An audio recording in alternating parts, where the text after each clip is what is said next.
Baldur's Gate 3 is a fantastic game. We can't lie about it. It got Game of the Year. Numerous people have enjoyed the game, but the game also has a lot of haters. I'm not one of those haters. Regardless of what you might think after reading the title of this video, I actually really love this game, but no game is perfect. And Baldur's Gate 3 is no exception. And while Baldur's Gate 3 is as close to perfection as I think we could have gotten in 2023, here are some of the things that I absolutely hate about Baldur's Gate 3. And the topic at the end of the video that I hated the most about Baldur's Gate 3 took me an entire playthrough to discover. But let's be real, let's get the number one thing out of the way. Everybody hates this about Baldur's Gate 3. This isn't just me. The jump problem. You all know what I mean when I say the jump problem.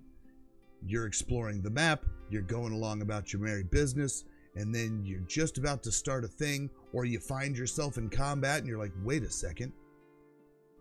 Where the fuck is Astarion?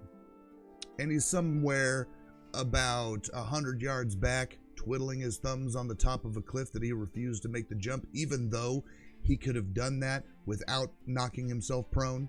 Or maybe it was Gale who just decided that he was afraid of heights and didn't want to jump a 3-foot gap.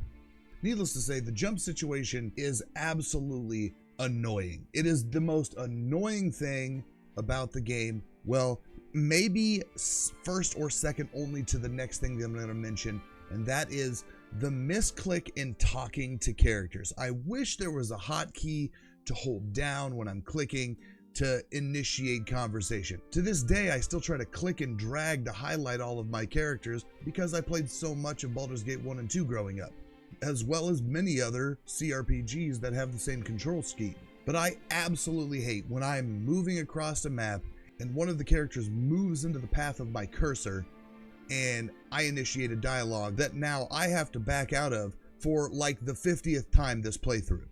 That's obnoxious. So let's move on to the next one, because these two I think are nitpicks that I think everybody has had at one point, like, oh, that's so annoying. But it's not really the worst thing. So let's move on to something else. Clothing dyes. The clothing dyes. Let's be real. They don't like, oh, like here's seafoam green, and it adds like a light turquoise color to like a small section of the armor. I really wish we had just a little bit more control over the colors that we had on our armor, besides having to like experiment to find out what colors were doing what and just like slap it up there randomly. Maybe even just give us like a preview before doing it. Hell, there might even be a preview and I'm just not aware of it. If there is, hey, let me know in the comments. Tell me I'm stupid and tell me how to fix this, because I would love to be able to know how to dye my clothes one time without having to reuse and remove. Just give me a preview. Larian, please, if it doesn't exist in the game, give me a dye preview. Like, hey, I'm adding the dye. This is what it's gonna look like. Awesome, thank you. That's what I'm looking for. Because when I saw that there was a pink dye, let me tell you, I was thoroughly disappointed in what I got. It wasn't pink. Maybe the dyes didn't bother you at all like they do me. This is a problem that all Larian Studios games have had since 2002 with their release of Divine Divinity. Inventory management. It is a pain in the ass, especially if you're a loot goblin and you want to take anything and everything. Sure, there are mods that fix this problem. Hell, there are probably mods that fix a lot of my problems, but I am probably in the minority. I don't like modding games. I don't like to mess with them when the mods inevitably break when an update comes, so then I'm going to have to uninstall the mod, wait for the mod to get updated, then reinstall it. No, I just want to play my game. If the game requires mods, it's not a good game. Bethesda. But truly, the inventory management is a nightmare. I think that there are a couple things that we can fix about it. Being able to label bags and containers would be fantastic. Instead of just backpack, pouch, that I could say potions, scrolls, and to be able to organize those things. That would be super handy. So Larian, if you're still dropping some updates, maybe look into allowing us to name some of these containers to aid in the absolute nightmare that it is inventory management that has existed in every single one of your games. Don't get me wrong. I love Larian Studios games. I've been playing them since Divine Divinity. Can't say enough good things about their games. But if there is one thing that I complain about every single one of their games that they've put out since 2002, is that horrendous inventory management. Nothing like spending 10 or 15 out of your 30 minutes to an hour of precious game time that you don't get, and you're spending that doing inventory management. It's not fun.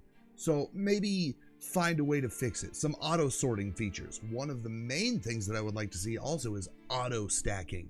I would like to be able to say, look, I dragged this new stack of scrolls into this container. Auto stack those, please. Let me worry about splitting them afterwards. Don't keep the stack separate. I like to know how many of what item I have when I go in and then find out, oh, there's multiple stacks and then you have to restack them. Yes, you can sort them. They'll put them right next to each other. Still obnoxious, still annoying. I hate this. This is a thing I hate about Baldur's Gate 3. Now we're going to move on to my last 2 points, and I think I saved these 2 for last because one of these is the first thing that I noticed within just about 20 minutes of being into the game during character creation. And the last thing that agitated me about the game was discovered near the very end of the game. So let's talk about the thing that annoyed me from the outset during the character creation. I hate it. It's the point buy system for stats. Why is there a point buy system for stats? I generally hate point buy systems in like D&D style RPGs. Give me the dice. Let me roll the dice. Give me a system like we got in Solasta Crown of the Magister. Let me click the button and roll the stats. Let me click and roll. Let me keep doing that because I feel that we could see some really interesting characters built that way as opposed to a very restrictive point buy system. Now you might be saying, but Micro, people will abuse it to try to get the highest roll possible. Anybody that has played Baldur's Gate 1 and 2 knows just how hard it is to roll a perfect stat score. You could be there for 10, 15, 20, 30, 40 minutes, an hour. It doesn't matter. If your luck sucks, you're not going to get a fantastic roll. Now, granted, that system is in place, but nobody's saying that you have to use it. Nobody says that you get, like, maybe have an option for the standard point buy and a stat roll system. Let us do one or the other. I think that that would really open up the ability to see a wider gameplay. What it would be like to see a godlike character with super high stats be able to steamroll through the game, be able to talk their way out of any conversation, be able to perceive any hidden object on the map. Like, I think having the ability to do a god run without mods, mind you, would be fantastic. And last, the thing that I want to complain about the most comes with a slight spoiler. If you have not finished Baldur's Gate 3 in the risk of hurting my watch time, I'm going to tell you, click away from the video now, come back after you finish the video, because this last one really agitates me. So what is the final thing that I hate about Baldur's Gate 3 that took me an entire playthrough to discover? The fact that there was no payoff for not using the Illithid powers. Oh chat, we're fucking the Mind Flayer today, baby!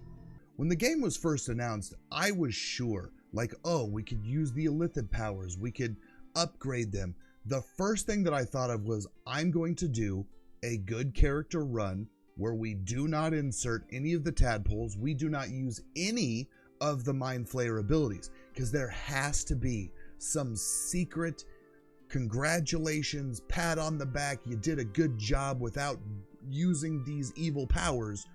Good for you, here's your reward. No achievement, no acknowledgement of it through conversation. There was no mention of it. After doing 2 parallel playthroughs, which put me at about 370 hours total, because I was doing a good playthrough and an evil playthrough, Act 1, Act 1, Act 2, Act 2, Act 3, Act 3. So by the time I got to the end of Act 3 on my good playthrough, I realized that the entire time I had handicapped my playthrough simply because I did not utilize the Illithid powers.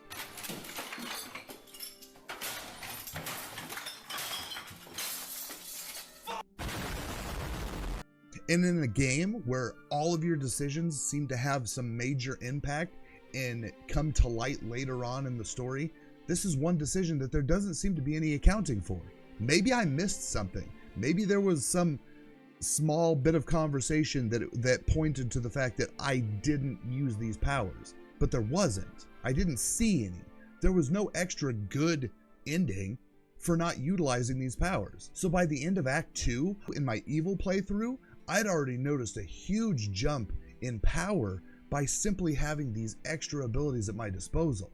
Larian, I know I'm not the only person that has done this, and I know some of you that are watching probably did the same thing, probably had the first thought, I'm not going to use these evil powers, I'm going to be the goodest of good, and by the end of it, I will be rewarded. And you were let down. If that's you, let me know in the comments that I'm not alone, because I felt shafted. I felt let down because out of all the choices that I had made throughout the game, there seemed to have been some sort of payoff. There seems to be some sort of effect on the lives and the well-being and the outcome at the end of the story. But not choosing to jam a bunch of illithid tadpoles into my brain to gain superpowers, and there was nothing gained from it? I guess maybe except for the pride that I get to take that I completed the entire game without using one single illithid power. Maybe I'm just angry to be angry. Well, let's be real. The last thing on this list that I hate, and I lied to you because this is a bonus one, I hate this game because it's so goddamn good. I hate that it has pretty much ruined most RPGs for me, that now I'm going to move forward and the RPGs, they aren't going to give me the satisfaction of giving me all these little minute choices that make other changes down the road. I'm not going to have that. These characters are built too damn good. They're relatable. They're awesome. For fantasy characters, these characters are relatable, and I hate the fact that it's going to be a while before I play an RPG that's going to be this good again. I'm pushing 40. I really hope I get a game this good again. I'm scared that this is it, that this is it, and it has sucked almost 400 hours out of my life, and that's just to do 2 playthroughs on stream while I'm trying to dig around and find as much stuff as possible, and I'm sure I still missed things. And that's not counting the amount of playthroughs that I'm going to have to do. The Dark Urge playthrough, the I resist the Dark Urge, I give in to the Dark Urge, the Paladin, Fallen Paladin, all of these things are going to have to be experienced. I have to experience them. At the end of the day, this game is too goddamn good. It's going to ruin role-playing games for the foreseeable future. Fuck you, Larian Studios. How dare you make such a fantastic game? And with that, that's all I have to say, guys. Thank you so much for watching the video. I hope you've had a fantastic New Year's. It is now 2024. Got a new schedule over on Twitch, Monday, Wednesday, Friday. Hope you come by, say hi, hang out, have a good time. Stay weird, stay awesome, and I'll see you in the next one.